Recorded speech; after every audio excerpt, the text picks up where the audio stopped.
Hi vlog, ayan. Welcome to my vlog guys. Nandito po ako sa bukid, sa probinsya. Lake Alumangsi. Maraming cows. Ay, dalawa lang pala. Ayun, naging apat na. Yan po ang aming asyenda, ang lawa.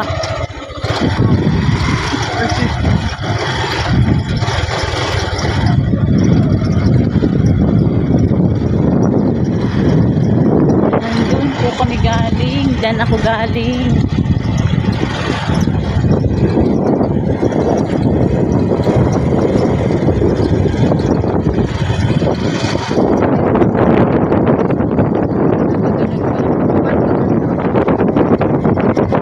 Ayan, kasama pang 2,000 taga. Yung kalabaw. Hindi pala yung cow. Kala ko kanina kalabaw. Ayan.